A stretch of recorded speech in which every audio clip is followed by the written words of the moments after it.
Welcome, ladies and gentlemen, to another exciting installment of the Roundtable Pro Wrestling Podcast. I'm your boy, the franchise player, Double B Bad Blood. Joined once again by the mixologist himself, Mr. Chemical Julian, and that dude in the chair, Shane, 2 belts, no belts, ha ha ha, effing husky. Ladies and gentlemen, welcome to the Roundtable Pro Wrestling Podcast. So AEW Dynamite review. It's been a week, man. It's been a fucking week. It has been quite a week. From pro wrestling to hospital stays to mafia tactics on the indie scene. God damn, it's been a week. Not only that, but people are attacking wrestlers just because of botches. Wait. It's Wednesday too. Yeah. So you know what that means? Man, Dynamite. Another exciting installment of real wrestling. I liked every bit of it. Before we get into the show, Shane, something you just said, it kind of bothers me, but I'm just gonna say it. I don't like Shotzi Blackheart. I do not like Shotzi. Right. Okay. I think she shouldn't. Okay. She's a decent worker. She shouldn't have been in a match where she could hurt somebody. She shouldn't have been in a match that she was inexperienced in. Okay. I express my opinions. In my opinions, as a professional wrestler, not a fan, not some fictional ass kid on the internet, not some keyboard tough guy. No, none of that shit. Okay. I express my feelings online because guess what? I do this for a living. So for all you keyboard warriors out there that think you understand the business, that attacked Shotzi, that attacked her for her botches. Yeah. And I talked about her botches on the fucking show. Hell yeah, I talked about it because you know what? They were noticeable. She should not have been doing that shit. But to attack her and tell her to kill herself and things like that, you guys can go fuck yourself. You can go. Yes. You can go take a rusty nail, shove it right up your fucking asshole, and fuck yourself because that right there is really fucking childish. Listen here, you fucking keyboard warriors, you fucking internet bullies. Try with someone like me who can slap the holy fuck out of you. How about that? You can go suck a rusty AIDS-infected dick for all I care. So here's what I don't get, okay? If you're a wrestling fan and you've been watching wrestling for years, you've seen plenty of botches. Right, You've plenty. seen the biggest stars in the keyword, business. Keyword from the East End is plenty of botches. I mean, you've seen top stars botch. You've seen mid-carders botch. AJ Styles botch at TLC, and he barely ever botches.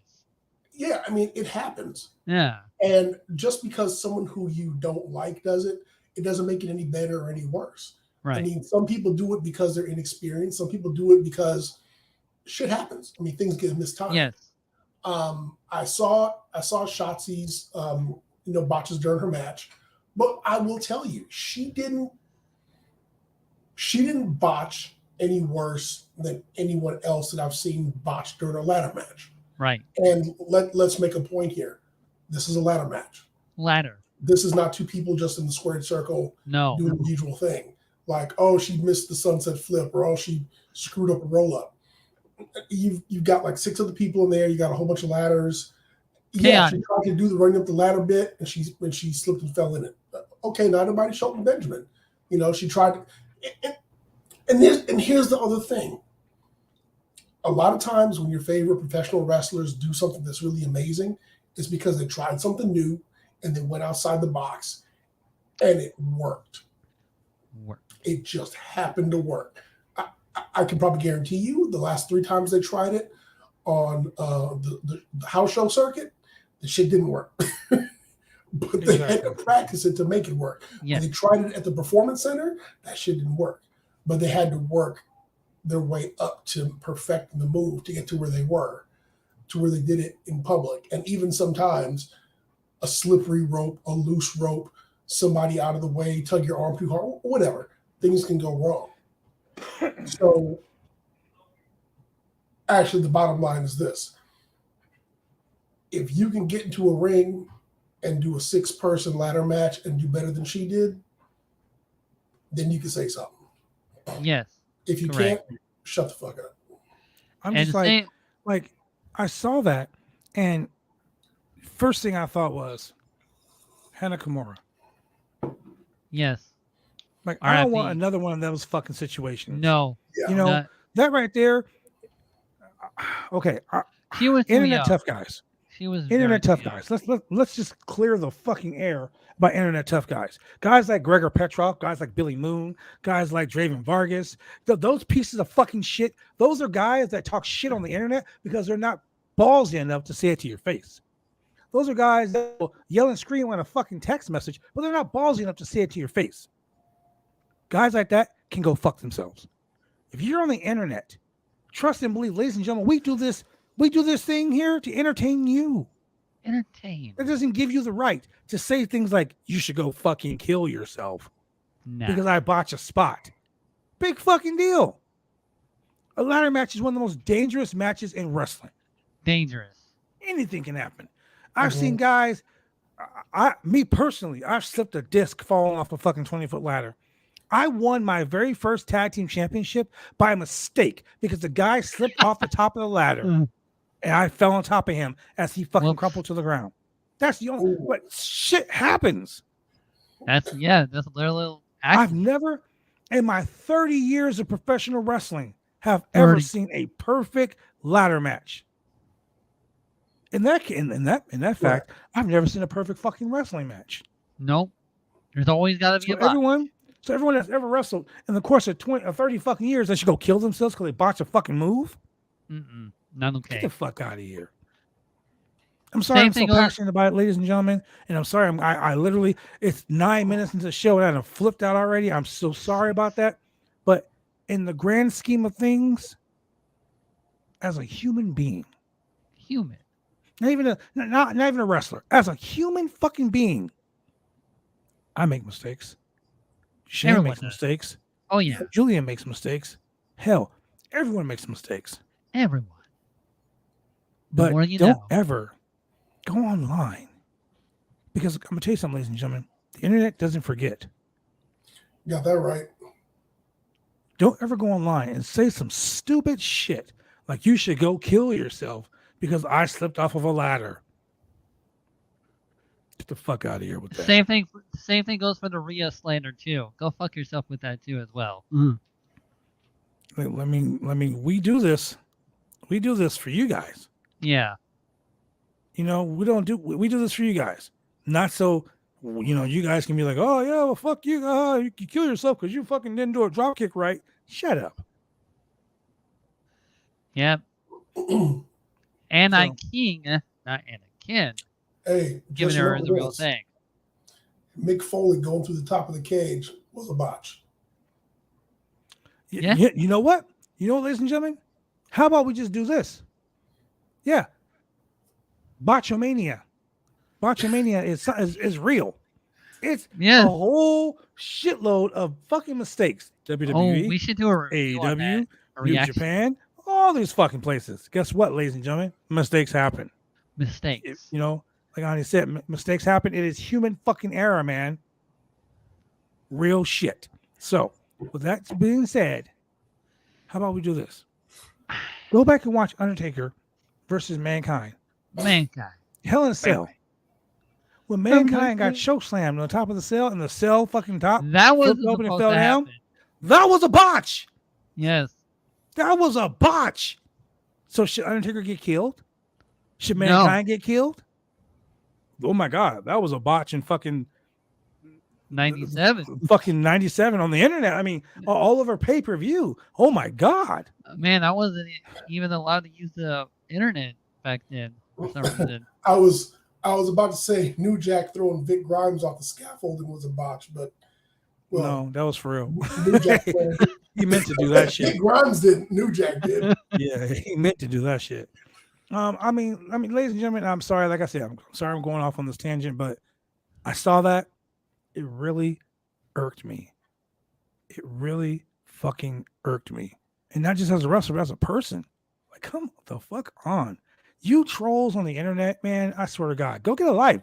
Leave your fucking mom's basement. Outside. Leave the fucking socks that you probably masturbate in, the fucking tissues that are all over the place, the lotion stains. Leave that shit down there, you fucking idiots.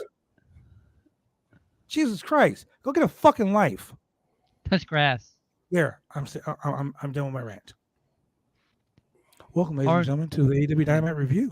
Woo! AEW Rampage. I mean, AEW Dynamite. See right there, that was the vibe. Just to tag on what you were saying, though. I bet Shotzi's stunt double feels really bad.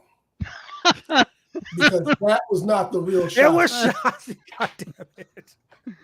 See, this is why we like Julian so much. He can make any bad time feel funny as shit. Thank you, Julian. Thank you. And I admit what I said today on the internet, guys, when I went on Twitter and I said, hey, guys, how about we do something nice today? Say something nice about someone today. Oh, man, Bad Blood left something nice for me on the Twitter, and it made me feel really good. I saw the whole thing with the Shotzi thing, and I was like, you know what? And the Rhea. I was just like, you know what? Let's start the day out right. Let's say something nice about someone. Like with my right hand. You know what? Start the day out right. Let's start this show out right. Julian, I like the fact that you're very optimistic on this show all the time. I like the fact that even though Madcap Moss is a total fucking klutz and a complete idiot, you backed him. And now he is a fucking major star. Shane, I like the fact that you can swallow a whole bottle of Blue Chew and not have an erection for 2 days. Oh, man. No one can top that.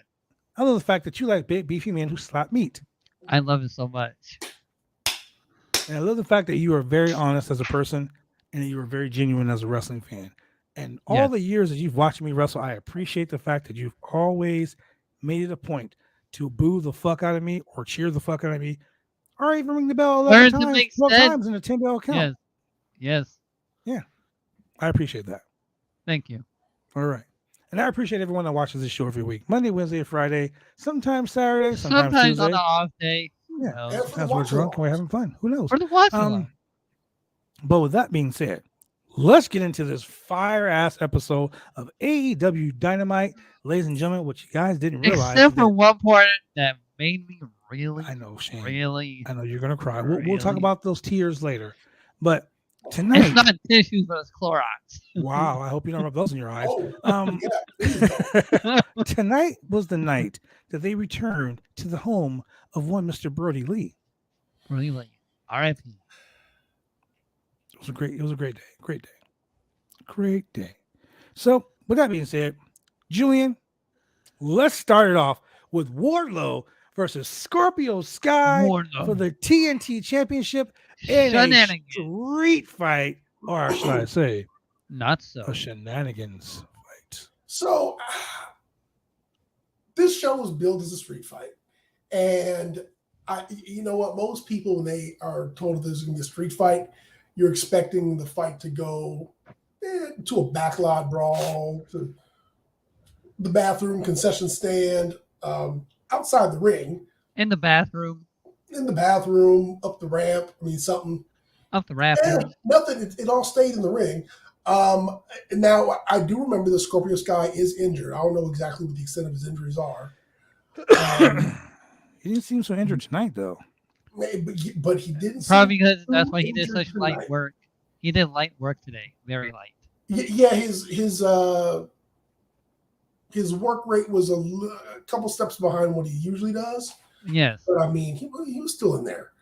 I think everybody knew that he was dropping the title. But actually, he put up a pretty decent defense against Mr. Mayhem Wardlow. Got a nice little kick behind the head, and he shot him with the belt. And, we had shenanigans. But at the end of the day, hey, and so how we know Scorpio Sky was injured is we didn't get a Powerbomb Symphony. We got 3 Powerbombs, but it wasn't a Powerbomb Symphony. And I think he only had 2. Only 2. Normally people would get like 8 or 9 of them, but this one was only 2. And one was like the choke slam. Yes. And then like a bomb. Powerbomb. So, not the Symphony. And then we get the 1, 2, 3 new champion, and Wardlow is your TNT champion. And everybody fucking popped. Everybody fucking popped out of their mind. So I'm going to say this: I give the match a C+ because of the match, but I give it an A for the booking. Yeah, that was a great way to start the show off. The ticker tape and everything like the big, it was a good way to start the show off. First off, Excalibur starts to show out by saying this was the home of former TNT champion Brody Lee. Yeah, big pop. Sky got the low blow early. You knew he was hurt. Got the low blow early. Lambert tried to sneak in on sneak up on Wardlow, working that. But once again, Excalibur straight up put over the fact that Rochester was the place where where Sammy Guevara won the championship for the second time.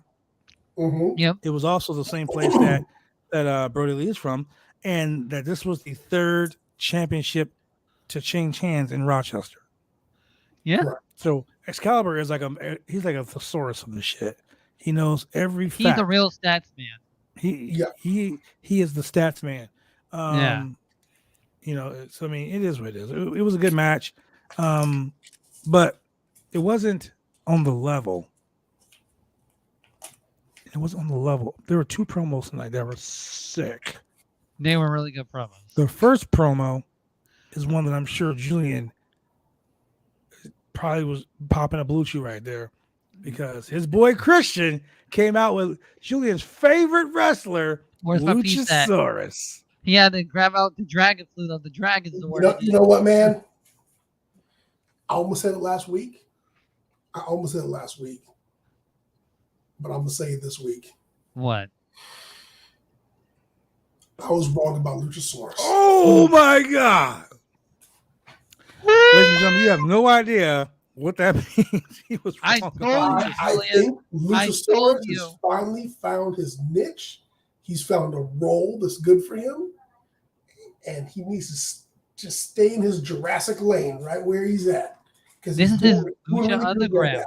Hey, doing that whole headbutt with the face mask, just being a heel. I mean, he's been a heel, but just being a blatant heel now, this works great. And being Christian's heater, so Chris, much shit as Christian talks, as many checks as his mouth is writing, Luchasaurus is keeping his ass from having to cash those checks. I like the fact that this is like Shawn Michaels and Diesel. Only this Shawn Michaels and Diesel actually are working together. Correct. Yeah, really? Because Christian is the shit talker and Luchasaurus is the heater. Christian is the mob boss. Yes. And Luchasaurus is the hitman.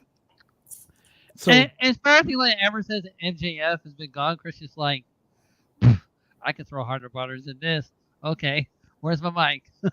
Bro, I gotta say, he was on point tonight. I was like, he was on point. Aren't you the silver brother? The fact that he was like, the fact that when Matt Hardy came out, he was like, "Oh, look at this! It's Matt Hardy." He was like, wait a minute, you over here trying to steal my shine. I'm the hottest thing on this show right now, and people are wrong. They were talking about you being this, your wife, your kids. You'll use this. You use your wife, your whole entire family, even your drunk ass brother. I was like, wow. First he said Jungle Boy needs to die. Well, no, Jungle Boy's whole family needs to die. That was like first he said Jungle Boy's dad was dead. That was fucked up. Then he said Jungle Boy's whole family should die except his mom. She should move to the hotel. That was fucked up. Yeah, exactly. Call me. Then he literally just like, your drunk ass brother is the screw up. I was like, Christian's getting too real. Dude, I was like, damn, you say that Matt Hardy was drunk the whole time. When he kicked off the thing with Matt Hardy and he goes, man, you're delusional, and everybody here thought you were the sober one. It was like, here we go. Yes, sir. And I was ready for it. Two things he did not say. One, if you had a girlfriend, I'd steal her like my brother Edge did. Ooh, Mr. Steal Your Girl. Oh, Mr. Steal Your Girl. Or two, he didn't say anything about being broken. No. Wow. The broken gimmick. Wonderful. I would have been like, why don't you teleport your ass out of here? Let me delete your shit real quick. Let me delete. And also, when he was talking about people sticking around just to be relevant, he should have said just like Chris Jericho. Wow. Oh, shit. And then he should have been like, because I'm a wizard. I'm a wizard, damn it. Shit. Oh, my God. Christian. I don't know. That shit had me dying. I was like, wow. Christian Cage is off the fucking hook, man. And then they beat his ass and chokeslammed him through a table and just walked off. Through a table. No. Did you hear what Christian said to Matt Hardy while he was laying there on the table? Yes. He said, "Well, Matt, there you go. You're relevant. The hottest thing here on television, and now here you are laying next to me. Now you're relevant again. You got what you want." Yep. Shout out to Christian Cage. Shout out to Christian, bro. And this is what I like. Luchasaurus being back in his Lucha Underground roots, and I freaking love it. Dude, him just being, if you're not going to talk, you might don't talk.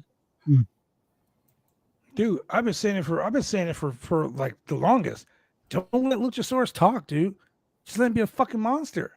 Yeah. Like how he was. Don't say that shit. Just let him beat the shit out of somebody. Man, he's huge. You damn right, King. He is huge. He's so big. He's so big. He's the reptile Omos. And is it just me, or does Christian like a thug ass gangster with that turtleneck on? Yeah, I'm waiting for that fool to come out doing this shit. He always twirling his mustache. Look, man, they've been to several cities where I know it's been hot as fuck, and I was like, this fool's still wearing a turtleneck. Turtleneck and a jacket. Man, I don't want to wear a t-shirt when it's 90 fucking degrees. This motherfucker wearing a turtleneck and a jacket. Yeah. Imagine watch Chris's older promos. You will see him. He always wears a turtleneck when he's a heel. Wait. Yeah. Hey, but there's some funny moments of this segment though. Matt Hardy was like, you're like the Michael Jordan of assholes. I was like, what the fuck? And then Christian, just keep doing your thing, man. Christian was like, you can't stand when your name isn't in the headlines for more than 2 seconds, can you? It's true though. It's very true. Christian was been a hard guy. Wherever Christian is, Matt Hardy is there right behind him. Yep. Well, then we get to the match that Julian was raving about.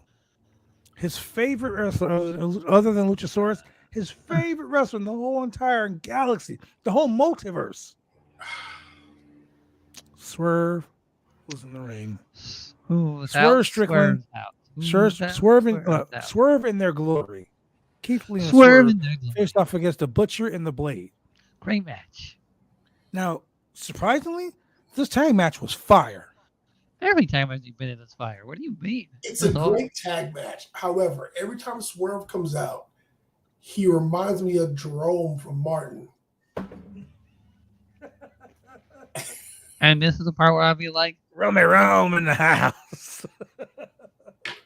Rome in the house. Another thing where I have no idea what you guys are talking about. Shut your mouth. I was like, dude, don't. Whose house? It'll be crickets. No, there was people Rome's house. it all depends on where he goes. Some arenas like Swerve's house. Some places like. Hey, just wait. Just wait till they go to Seattle. That's what they'd be really saying. They ain't coming to Seattle, man. They will. They will, damn it. Look. The best part about this match, though, was the finish. When it was over, yep. Your boy Will Hobbs. Wow. The shit that give that boy more time. Man, look. I swear to God, every time Will Hobbs come out, he looks like the fourth member of Full Force. Kick your fucking knees. But Dante Martin with the hold my belt, player. Hold my belt, player. Wait. Hold on. This shit was funny as fuck though. Ricky Starks with the Ric Flair imitation. Threw his shoes off. Will start walking up the ramp, fucking strutting and shit.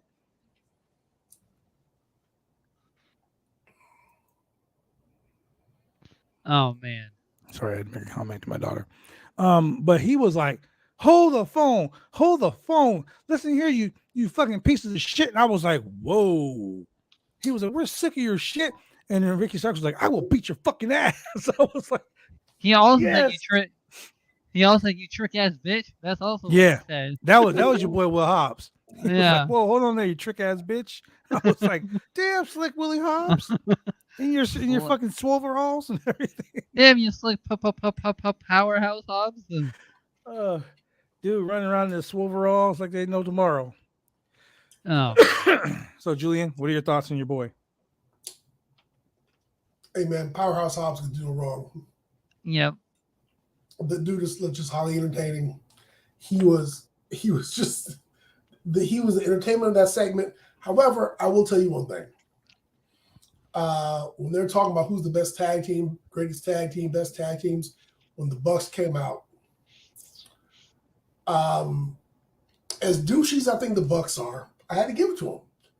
Because if you're talking about who's the greatest tag team in AEW, he was like, you ain't got the belts. You ain't even number 1 contender. You ain't even number 3 contender. So if you're talking about who the better tag team is, it's the motherfuckers who got the gold. Yeah. And like you said, you might as well have queued up our music. You couldn't have given us a better promo because you're sitting here talking about the best tag team in the world. We got the belts. Here we are. And that's when they came out. And so I really think that, that's kind of a reminder for a lot of wrestling fans that, when a lot of people come to about, oh, we're the best this, we're the best that. Yeah, but if you were, you'd be the champions. So that is true. I was like, okay, this has got to be either the Young Bucks or FTR. I mean, quite legit, FTR could have come out after the Bucks and been like, fuck y'all. How many belts y'all got? We got all of this. You got 0. We got more gold. We drip more gold than yeah. That was weird. We drip more gold than a pawn shop. So I don't know if we're going to see a triple threat match, 3-way. Yeah. For the tag team title. So we are. So next week at Fyter Fest, it's going to be the Bucks versus Team Taz versus Swerve and the Glory for the tag team titles in a triple or nothing match. I don't know what the fuck that means, but whatever. Triple or nothing match. Mm-hmm. Okay. But Fyter Fest sounds pretty hot next week. I mean, you got your boy. You got your boy. We the people. Jake Hager. Jake Hager versus your boy Cesaro. Cesaro told him, basically, shut your fucking mouth. I'm about to be 3-0. They also, guess what, guys? I don't know if you noticed this, but they said WWE and AEW. Oh, he did. He did. Yeah. Yep. Man. He was like, you're the WWE champion. I was. Yo, no fucks. The True. The fuck's given. Yeah. But I look for the Bucks to retain the titles and to have another match against FTR, winner take all. You know what? I hope FTR wins all the belts. In the vein of anything can happen, like anything can happen any given Sunday. Mm-hmm. Wednesday. For Powerhouse to pin Swerve to capture the belts. Oh, yeah. I can see that. Would be fantastic. I can see that. I actually would be okay with that. I just wanted FTR to be added like out of nowhere. Be like, how about triple or nothing? How about we make it quadruple or nothing?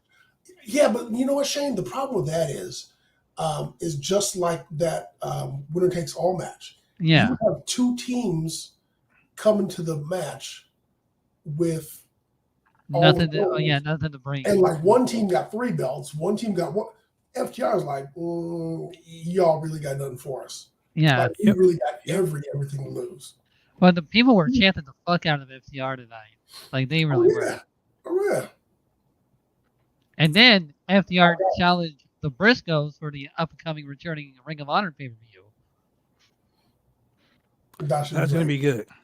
Yeah. They basically were like, to be the best tag team in the world, you got to beat the best tag team in the world. And we feel like Briscoes versus FTR2 will be that match. Me personally, I watched the Briscoes and FTR when they won the Ring of Honor tag belts. Mm-hmm. Superb match. It was fucking I watched up it. and down. I watched it live. Yeah, I watched it live too. It was the ups and downs, man. I was like on the edge of my seat, like, wow, like, oh my God. As a guy who's been in this business for a long time, I still was surprised by how close it was. It was very close. So there's a particular reason why you never see FTR versus the Briscoes on an AEW pay-per-view. Okay, so the reason why you're not going to see the Briscoes on AEW pay-per-view. TNT, TBS, Turner Network, whatever, wants nothing to do with them because of some racist comments, some homophobic, trans and homophobic comments there you go. that were made years ago. Once again, ladies and gentlemen, I want to state this. The internet does not forget. They did not. Watch the shit you say on the internet, because guess what? It ain't gonna forget. And that's exactly what happened. So yeah, that's the reason why that whole scenario got shut down real quick.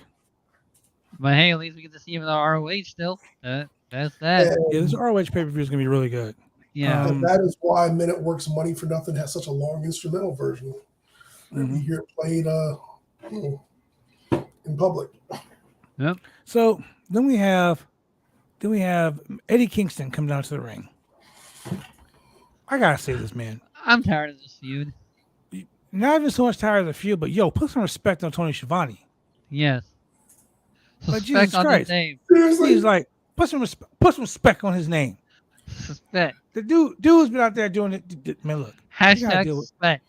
He gotta deal with all types of shit. Be nice to Tony.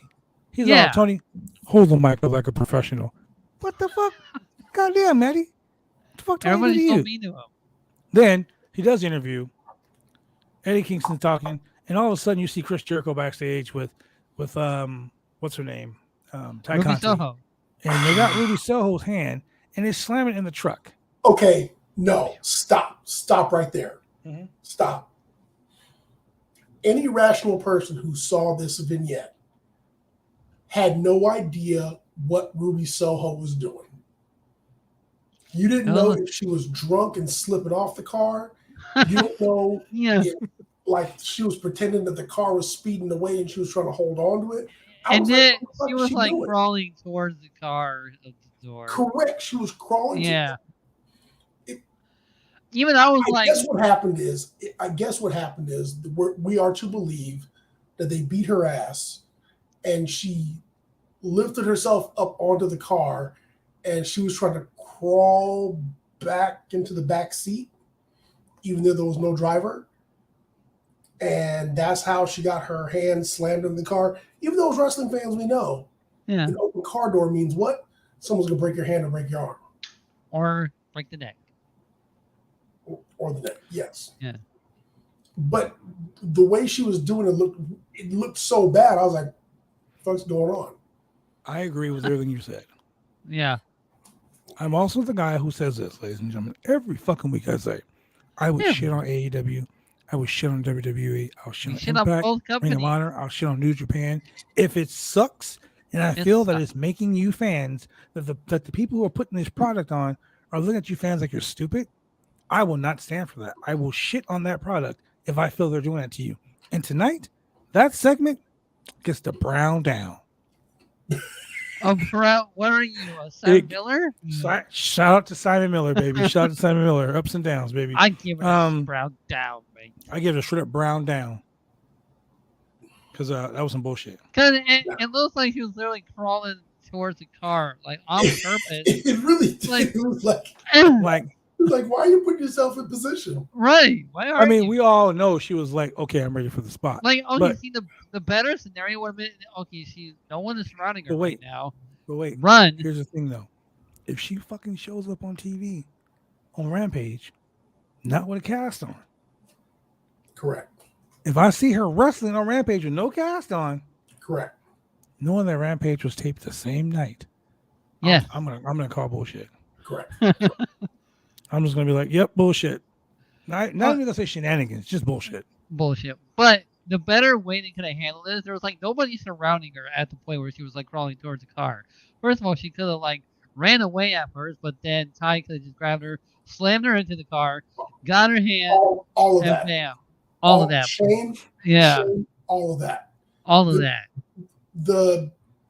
When the camera panned to the scenario, what you saw didn't make sense because they were all sitting around watching her, and she's in distress and crawling towards the car really slow. It was like Niagara Falls.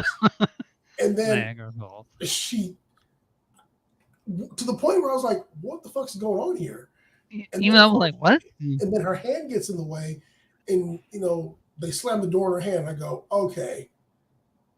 But what was that? I will say, them slamming that car door in her hand like that, that shit looked real. Yeah. Like, I mean, that was the only thing I was like, damn, they didn't pull that shit.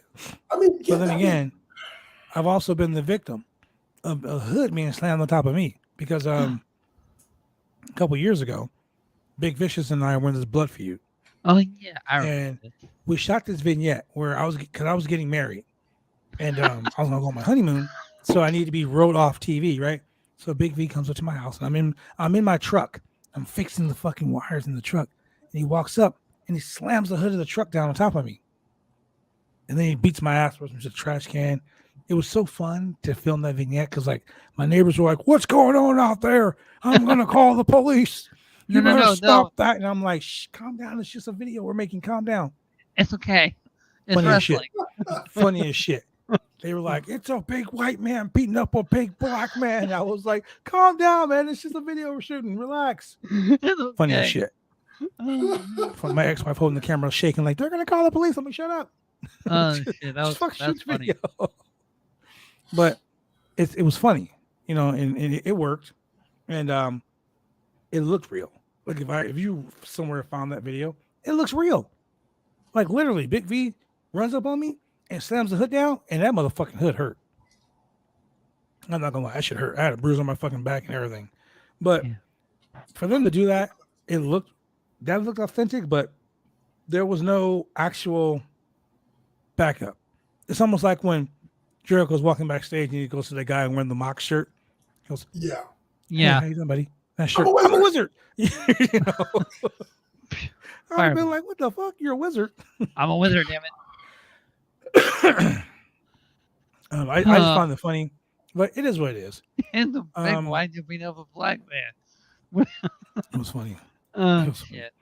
So and here's the thing too: people really don't understand why Jericho beat up, you know, Ruby Soho. People don't understand that. They don't know that Kingston and Soho and the rest of them are going to be, they're going to add them together for a mixed tag team match now. So now we're going to have Eddie Kingston and Ruby Soho versus Ty Conti and Chris Jericho, which or Sammy still Guevara. makes no fucking sense. Oh, no, Sammy's dead, remember? Sammy got thrown off the top of a steel cage. He can magically reappear on TV. He boxed when he hit those tables, so now the fans want him dead.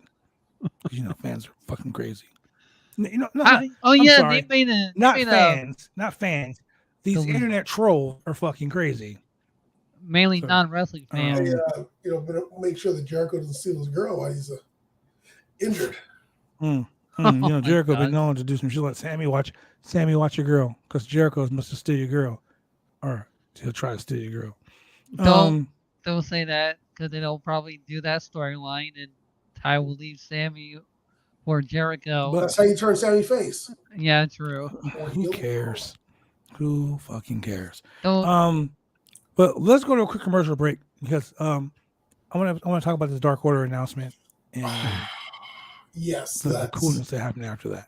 So, ladies and gentlemen, thank you for sticking with us. We will be right back after these exciting messages. Drive me insane!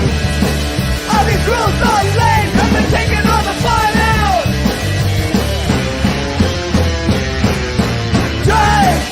Drive me insane! I'll be cruel so late, I've been taking all the fun out!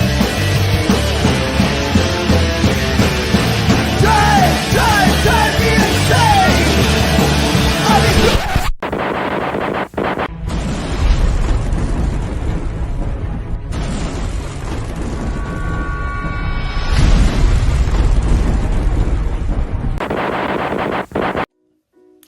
When you want to get your hair cut, you go get your hair cut right. you head down to Big D's Barbershop. Big D's Barbershop, Vancouver, Washington's best and brightest.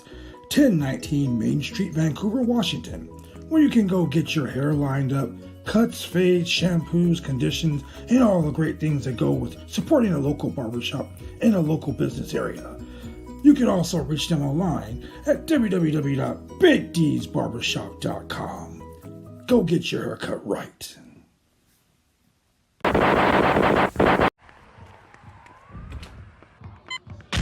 These are more than just the sounds of a safe place to go after school. These are the sounds of interest being ignited and of mentors making an impact. At Boys and Girls Clubs, we don't do just one thing. We do whatever it takes to meet the needs of every kid who comes through those doors. Because whatever it takes is what it takes to build great futures. Great futures start here.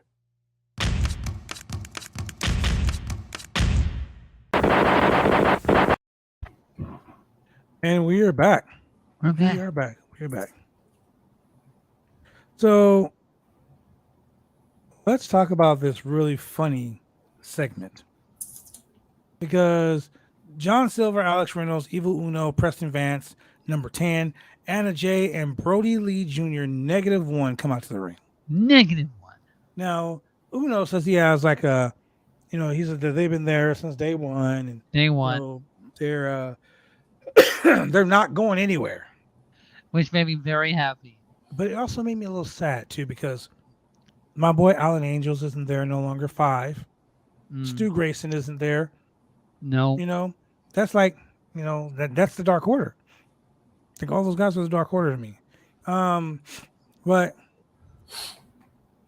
during this, QT Marshall comes out, or QT Marshall comes or, down. As I like to call him, the man that's straight from the bowling alley. The bowling alley kid. That's right, bowling alley kid. Comes walking out to the ring, and he's naturally talking shit.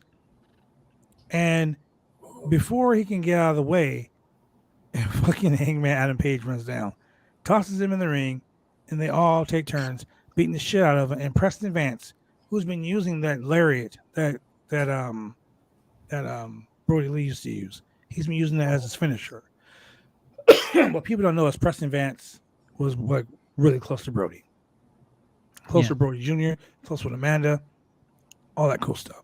So shout out to those guys for paying tribute to Brody tonight.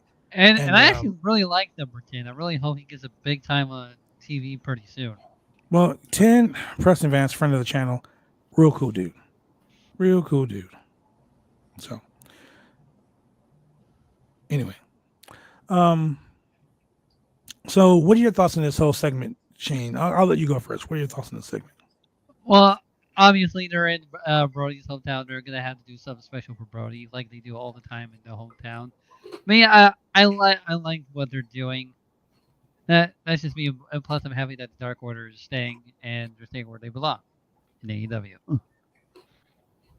What about you, Julian? What are your thoughts? All right, here we go. Just hear me out. So I get that Brody Lee in AEW has been pretty much canonized as the patron saint of professional wrestlers who passed away recently. He's like the Owen Hart for WWE. Yeah. Probably because he's from a newer generation. He passed away when he was younger, and he meant a lot to the people who are currently in the business. And I get that. And that's fine. What they're doing to his family is great. I really question what'll happen if a mid-carder were to pass away, and what they would do for their family or whatever, but because of whatever precedent he set. But the whole thing with -1, I don't like. And here's why. You can't get heat with a kid. There's no payoff to it. QT Marshall cannot fight a child. He can't kick the kid. He can't give him a power driver. He can't give him a power bomb. There's nothing that he can do to this kid to really get heat. He could talk about the kid's mom. he can't talk about the kid's dad because the kid's dad has been like elevated to saint status. So he can't do like Christian talking about Brody Lee. So that's off the table. He can call he can't bully the kid because that wouldn't be nice. But at some point, everyone else can beat him up, and then this kid can come along and kick him in the balls or drop an elbow on him or whatever. And then the kid gets on the mic, and obviously the kid hasn't been going to promo school. I mean, I guess he's been training, or they signed him to a long-term contract or whatever. It's what they talk about in show business. Don't ever go on stage after kids or animals. Yeah, because they're cute, and you can't get past that. There's nothing that there's no payoff into having a feud with the kid. And that's why. I mean, bringing out -1 every now and then to pose and remind everybody about Brody Lee and whatnot. I get it. That's fine, but it goes nowhere. That's all. Dark Order here to stay. That's fine, but that's fine. They have yet to grow on me, but I mean, but they do good work in the ring. I'll give them that. Yeah. To be fair, I know it's like a completely different scenario, but Kenny Omega did fight a 9-year-old Rio. I was about to say he surely did. Yeah. So let's take that example. Right. So when he did that was awesome. Oh, he's fighting a kid, and of course it wasn't really a match. I mean, a lot of it was. It was more like a tryout match. It was like it was a match. It was like I was gonna say it was a match, but it was for DDT. So Yeah. So I just want to bring that up.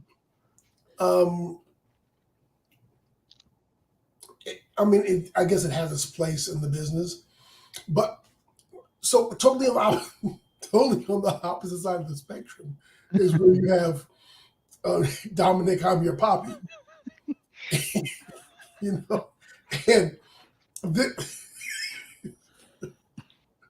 oh man, I'm not even gonna go there. It does not age well. No, it doesn't. It ages better than a lot of stuff, but it doesn't age well.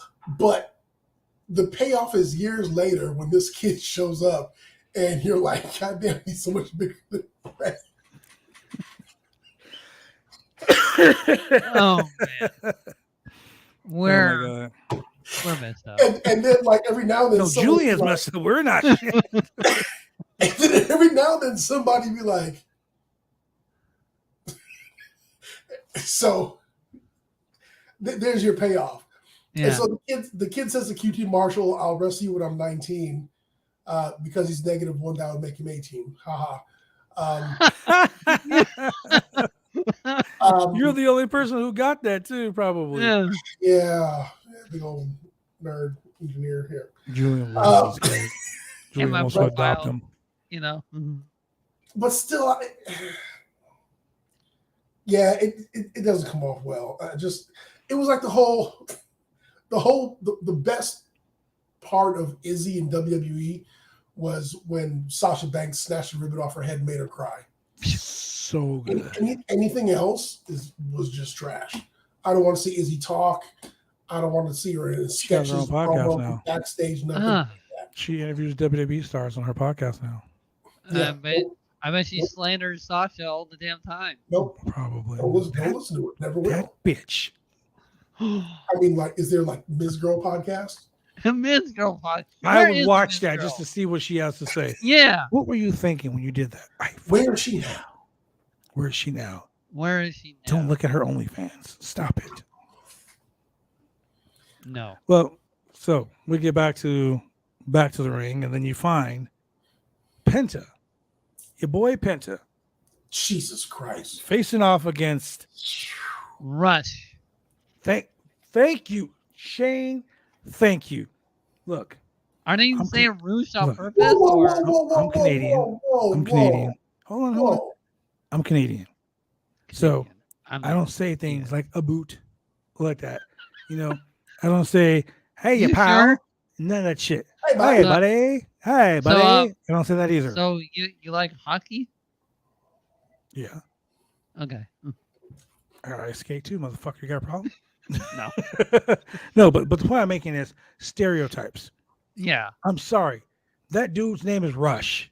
Not Rush. It's R-U-S-H. That spells Rush to me. Not whoa. There's no R-O-O-O-S-H. Rouge.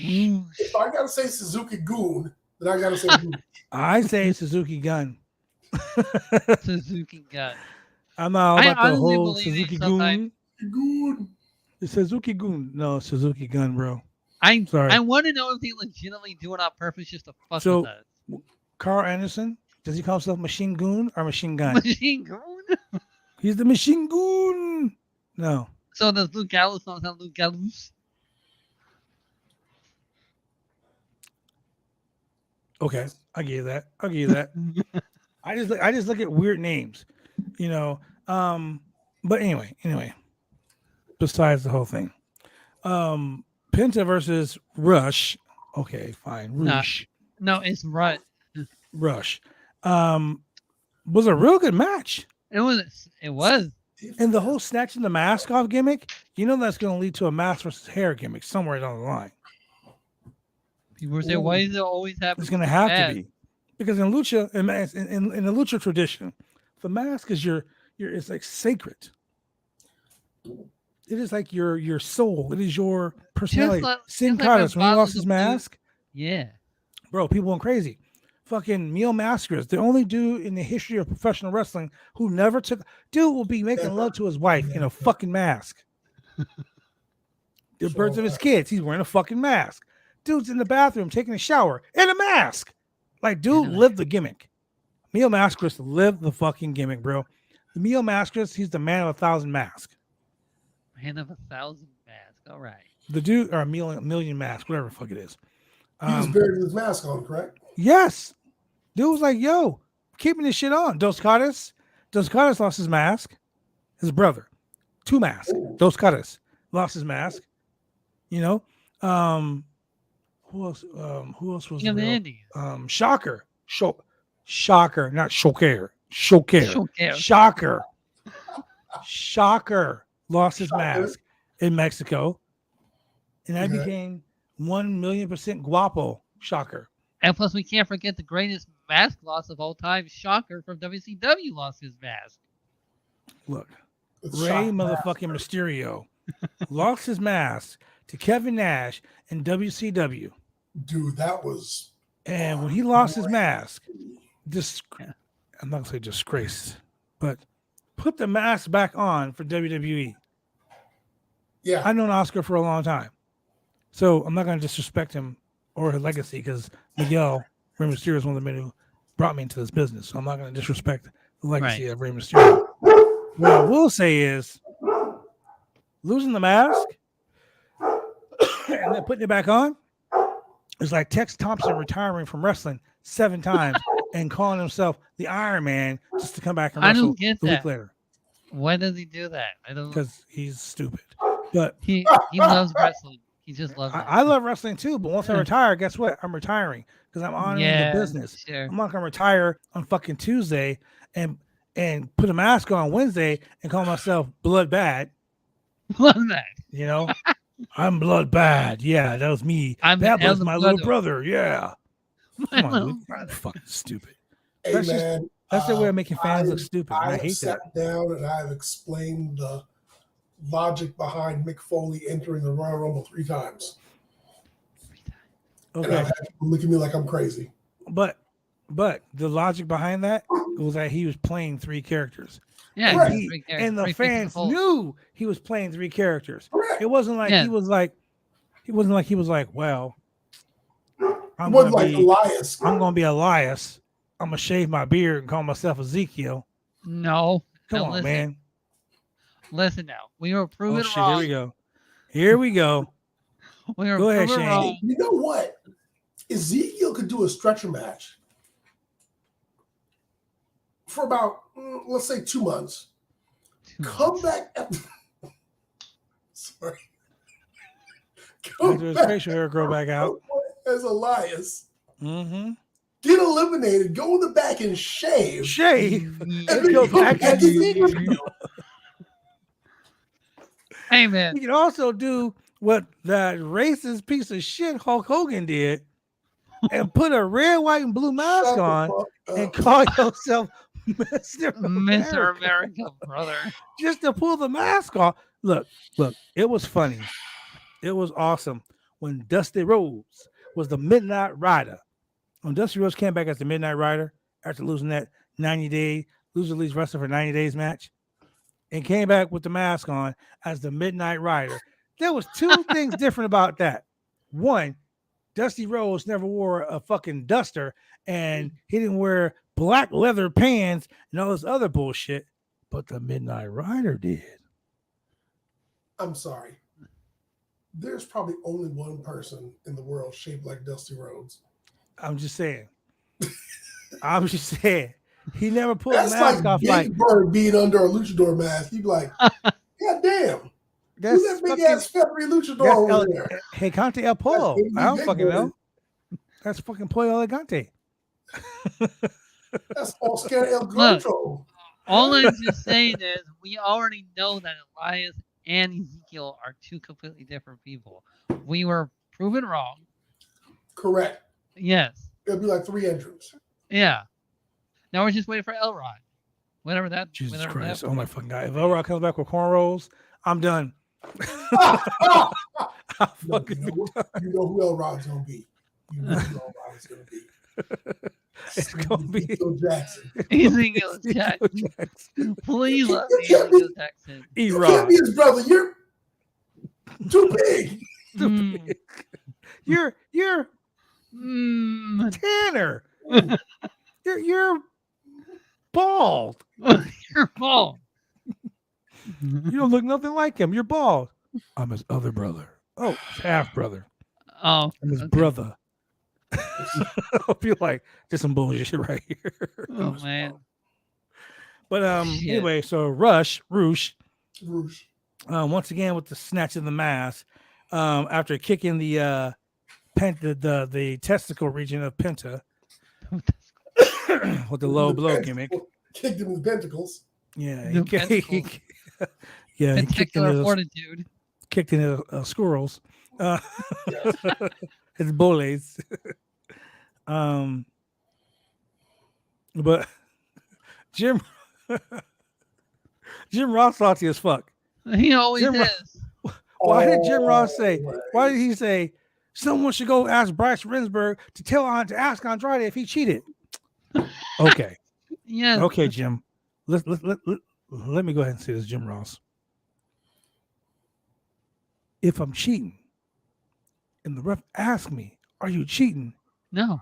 I'm not gonna say, "What?" Well, of course I'm cheating, ref. Disqualify me. Disqualify my partner here. Yeah, send me to the back, ref. I've been cheating. Shut the fuck up. Once again, you salty old bastard. Listen, no person in their right mind is going to admit that the other person was cheating so they can get disqualified. I'm sorry. Remember, Shane, if someone asks you if you are a god, you say yes. Oh, man, they ask me that all the time. That's my answer. There it is. So let me go backstage. You see, now I really want one of those managers who just feels really bad about cheating afterwards. Just go tell the referee, "All right, now listen, I didn't want to say this, but I really did cheat." So okay, you know what, Shane? For you, my next match, I'm gonna kick someone in the dick, roll them up. I'm gonna pull the tights, put my feet on the rope, and with my arm that I'm holding the tights, I'm gonna wrap it over the rope and hold their shit, and I'm gonna get the 3 count.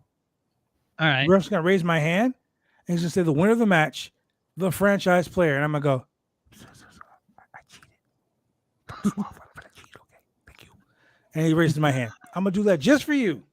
Okay. But no, you have to tell the ref like 10 minutes. No, you have to tell the ref 10 minutes after the match. I'm a Snapchat the ref and be like, yo, yeah. You know this, man. You know, once the ref counts that 3, whatever he said goes. That's it. Whenever he says go. After the match, I'll be like, yeah, ref, I sure as fuck did that. Yeah, you're right. It was all me, see? See? So we got some matches added for the Ring of Honor. I'm happy. Death Before Dishonor, which is going to be July 23rd. Jesus Christ, so many pay-per-views this month. July 23rd, July 30th. Man, it's going to be crazy. So we got Ring of Honor World Television Championship match. It's going to be Samoa Joe versus Jay Lethal, the longest reigning champion in Jay Lethal versus the current champion Samoa Joe. A lot of history, a lot of bad blood. That's what I did there. A lot of bad blood between these guys. That's going to be fire. Plus, you got the 7-foot tall fucking El Gigante little guy who's going to be big ass head. Man. Yeah. His head looks as big as Jay Lethal sometimes. Man, he gonna be in the corner, so you know there's gonna be some shenanigans. But then we also got a Ring of Honor Pure title match. Daniel Garcia, Red Death, versus the Ring of Honor Pure champion, your boy Wheeler Yuta. I'm excited for that. Did you guys watch the video I sent you with Wheeler Yuta versus I will right after Daniel Garcia? Yeah. It was savage, bro. But yeah, so we got that match. Night 1. Oh my god. Fighter Fest Night 1 is gonna be off the chain. Our boys, Julian. We the people. Yes, can you imagine? That match is gonna be fire. That match is gonna be so fire. This is the first pro wrestling match that they ever have without any limitations. Man. Now let me tell you this. In the match that ruined my day, first off, Austin, Colton, I got 2 words for you. Fuck you. Don't you ever, in your wildest, God-forsaken dreams, don't you ever snatch the mic out of Max Caster's hand. True that. Right. I was like, what the hell? What is he doing? I want to hear his bars, man. I want to see what he was like. Yo, what the fuck? Like he actually said, what the fuck? If you listen, it was all, yo, what the fuck? He walked with the mic. I was like, yo, these cats lost their mind. It's about to go down. Right. And ladies and gentlemen, it went down. It was the Gun Club versus the newly reunited Acclaimed. Anthony Bowens is back off injury. They look good. They look good, They were working great. They wrestled Leon Ruff, former NXT Cruiserweight or North American champion Leon Ruff.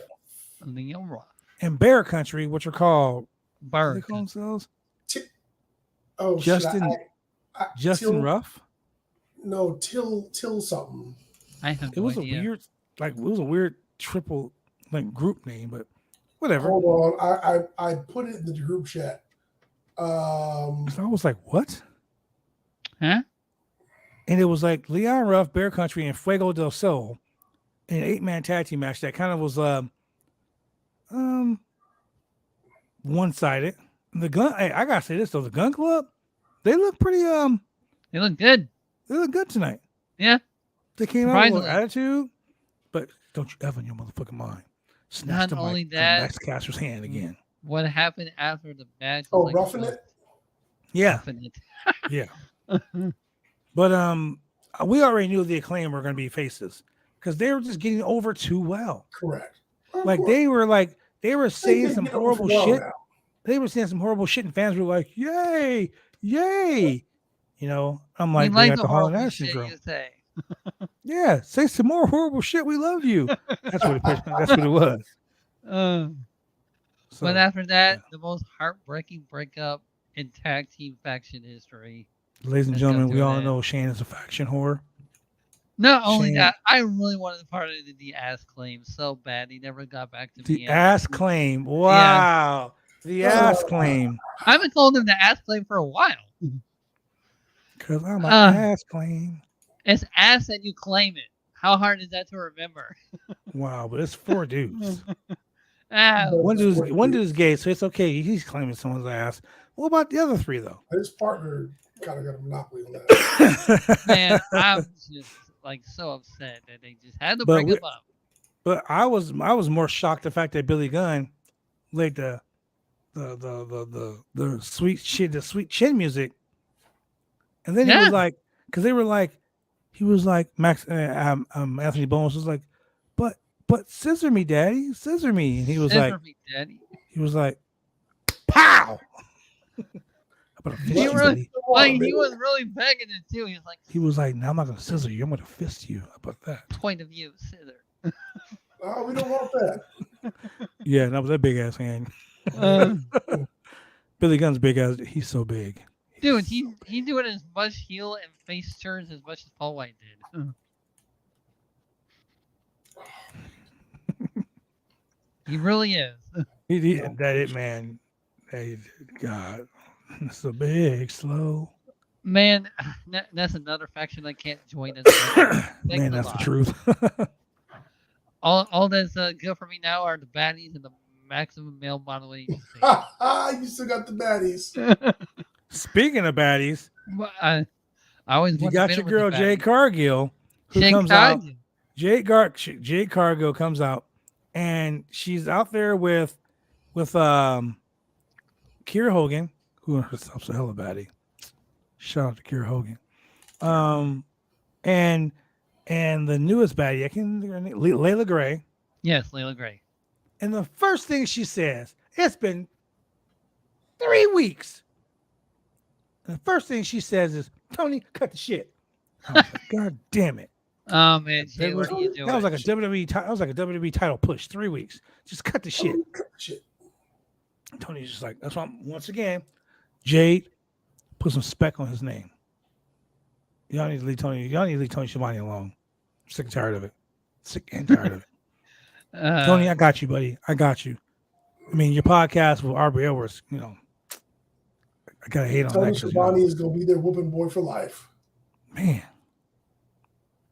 Made me sad. But yeah, so basically, they were like, they got a new member of the baddies. Look at the chat. Gray. She's a no longer a daddy, no longer a scissor me daddy. No longer scissor me baddie. Shane, you should be like scissor me baddie. Yeah, that could work. No, that's just don't sound maximum right. Baddies. Maximum. There you go. I came up with that, by the way. I know you did. Yep. Shane wants to be a maximum baddie.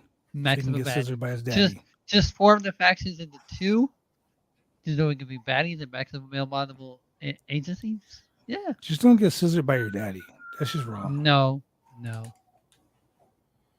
It's like scissor me, daddy. All right. Oh, Shane, you make me laugh, dude. Shane's gonna be ladies and gentlemen, tonight when the podcast is over, Shane's gonna be sitting in his room. He's gonna be so sad. I'm gonna call Shane and be like, Shane, what's wrong? You know what he's gonna say, ladies and gentlemen?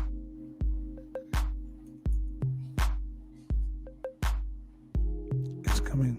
He's gonna say the ducks are hungry. He's gonna be like, can you tell me one thing?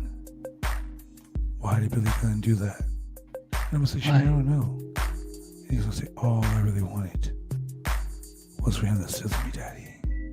So, you know the Spider-Man movie where he's like that I'll ever think about is a freaking the ass claim. Right on that painted picture wall. The ass claimed. I don't know, Shane. That sounds like a... That's what I'll ever think about. Like can't get rid of him. Sounds like an interesting You name. never know, Shane. They may do a comeback. Yeah, they may do a comeback. Well, speaking of names, we got Nyla Rose and Marina Shafir facing off against Thunderstorm. I feel like they're just going into my mind because honestly, I was thinking about calling them that. That was funny. Shout out to my girl, friend of the channel, AEW Women's World Champion, Thunder Rosa. I even said Thunderstorm on the podcast, and you know what? Yeah. She probably heard it on the podcast and was like, yeah, Tony, we should use his name. Like, man, this Shane idea. So Thunderstorm, I see them imploding in a few weeks. Imploding.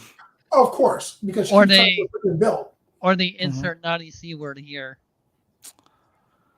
That naughty C word does not fine play on this show. That damn Coca-Cola. Toni Storm keeps touching her belt, and that's the problem. She did it again tonight. Let me tell you something, ladies and gentlemen. As a professional wrestler, there are 3 things you don't do. You don't steal wrestling championship belts from promoters. You don't get young rookie kids to steal championship belts from promoters. And you don't touch a champion's belt. And you don't sleep with underage fans. Well, you're not a Rat King, so you don't have to worry about that. I'm just saying. You shouldn't do it. It's all about neutering pit bulls too, especially if they're from Russia. But anyway, going back to what we're talking about. So Nyla Rose, fucking awesome. Okay. Surprise, bitch. Surprise. There, I'll never forget that. Never forget that. I'm glad they got rid of Vicky Guerrero because Nyla Rose can talk for herself. Her and Marina Shafir took all the heat. Like Marina Shafir, she was getting bullied. Like tag team. Okay, so tag team wrestling, the face takes the heat, gets the hot tag. The heels got the hot tag. I was like, okay, I'm confused. Nyla Rose is okay. Come on now. Yeah, I was like, it's okay. But Thunderstorm defeats Nyla Rose and Marina Shafir in a decent tag team match. Then they talk about Daniel Garcia challenging Willer Yuta for the Ring of Honor Pure Championship. They set up a couple other matches. It's going to be great. Then we go to the main event. The AEW Interim World Championship match. Jon Moxley versus Brody King. Big beefy man going up against a insanely crazy man. So I have to say this because this match really didn't tickle my fancy. I enjoyed it. It was good. It was, decent.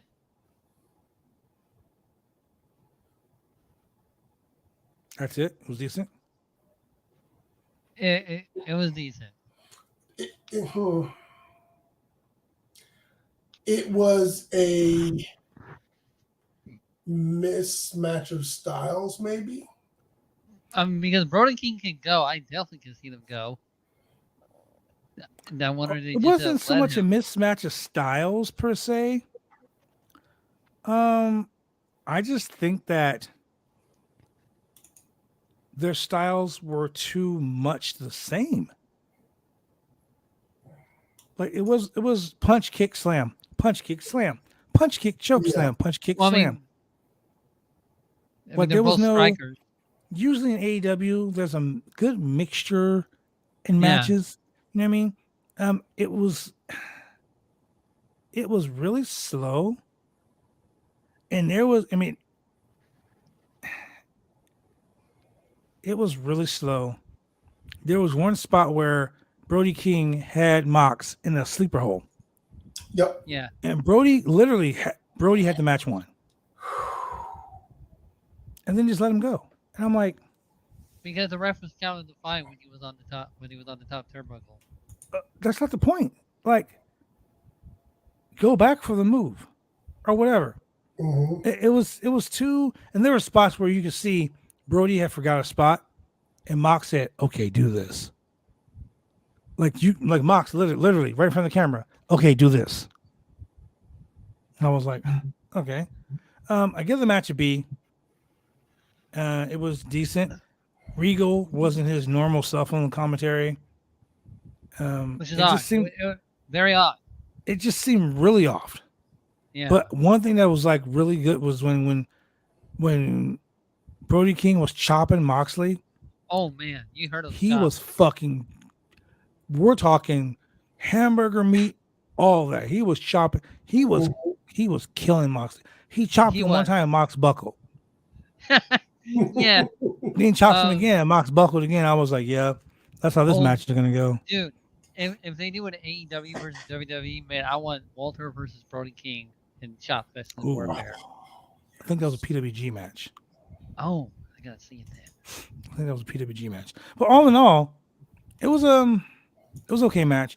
The forearms, when Brody was giving him those forearms, he was fucking Mox up. Pretty much. They had to do a lot to cover that because Mox like literally, he rocked Mox so hard, so I was like, he ain't getting up. No, There's no way he's getting up. And then he got up, I was like, dude, just stay down. Dude, just stay down.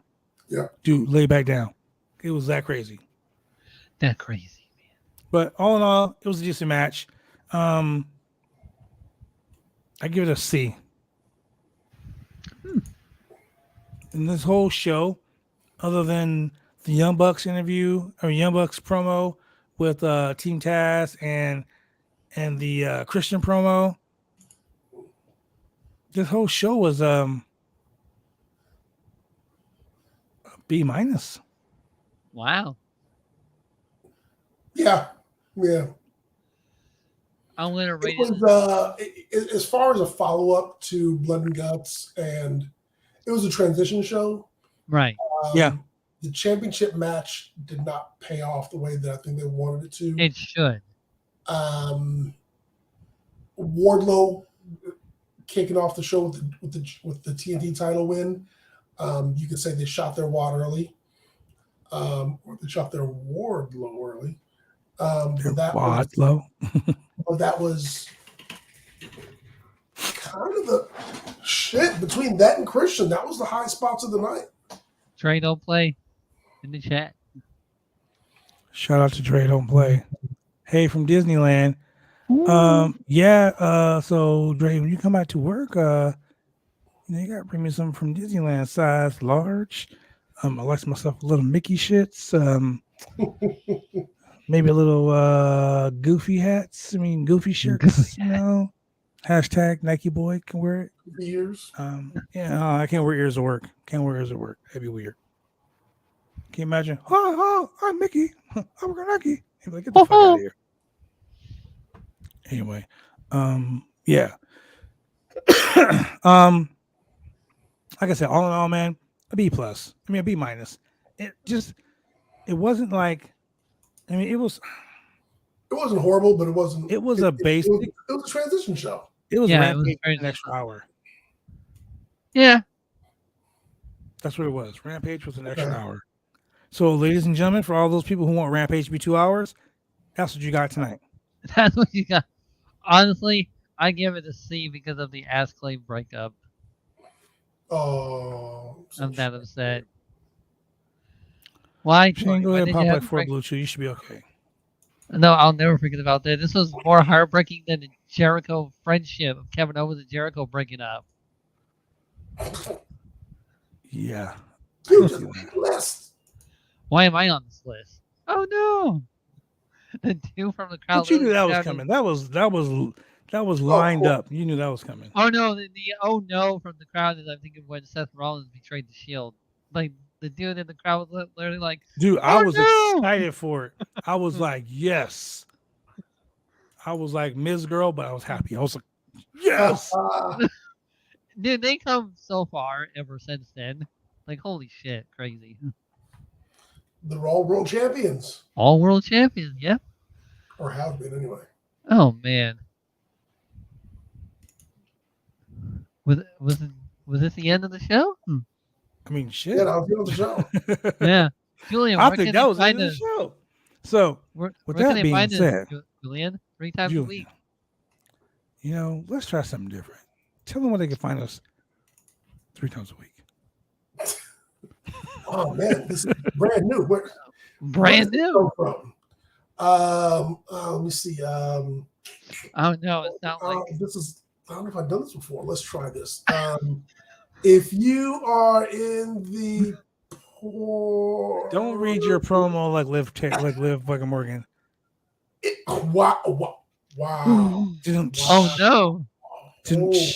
That's right. I did that. I said it. That was pretty hard. I said what I said. Wow. I said what I said. Wow. Man. But anyway, that was pretty harsh, straight from the Portland, Oregon area, where you can watch us on TV 3 times a week. In case you don't want to watch us on Facebook, on Twitch, on Instagram, on whatever other internet medias you happen to watch us on. You're still terrestrial connected. You got Hughes Satellite. You got Cox Cable. I said Cox. You got that cable coming in your house. and you got like a CRT, you got a big old heavy cathode ray television sitting in your front room, sitting on the back of your porch, on the back of your trailer. What do y'all do in Portland, Oregon? You see a horse in my trailer. You can catch us 3 times a week. 3 times. Mondays at 10 p.m. on Channel 22 Xfinity TV and Channel 8002 CenturyLink TV. Tuesdays at 9:30 p.m. on Channel 23 Xfinity TV and Channel 8003 CenturyLink TV. Or better yet, you can catch us on Wednesdays at 9:30 p.m. on Channel 11 Xfinity TV and CenturyLink TV. Man, that's a lot, man. That is a lot. And you know what? You're right, King of the Indies. You are so right. You are right, King of the Indies. We don't play. But you know what? I've been shooting on people hard from the start of the show. Yeah, man. I was shooting on people hard at the start of the show. And you know what? Bang, bang. I've already calmed down. Nah. You can call me Cactus Jack. Bang, bang. Bang, bang, bang. And unlike the rest of these internet trolls, I don't just shoot online. You can catch me outside. How about that? I'm feeling really ornery today. Oh, man. So, ladies and gentlemen, if you're following us on TikTok, Twitch, Snapchat, Instagram, Shane's OnlyFans. Bing bong. Bing bong. You can follow us.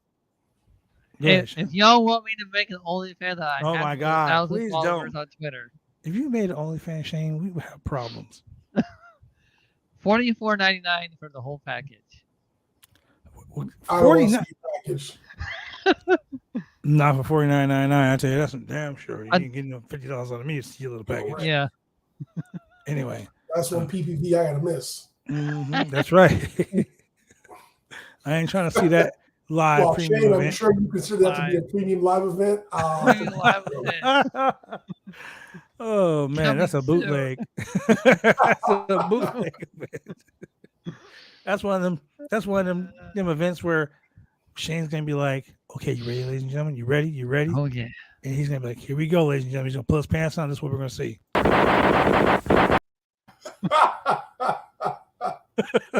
That's gonna be it. Yeah. That's gonna be it. And then Shane will be like, "Okay, ladies and gentlemen, $49.99." Then this is what you're gonna see.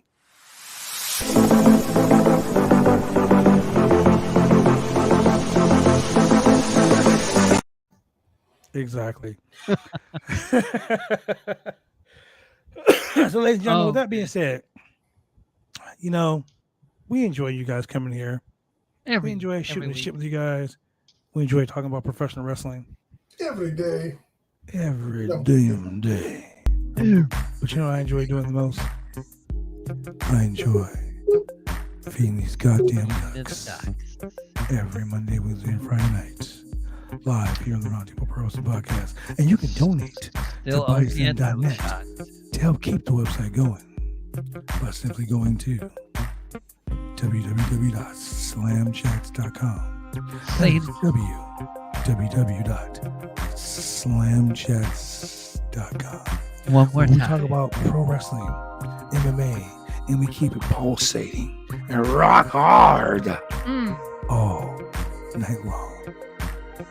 So for your boy, the mixologist himself, Mr. Chemical Julian, for Shane, 2 Pills Husky, I'm your boy, the franchise.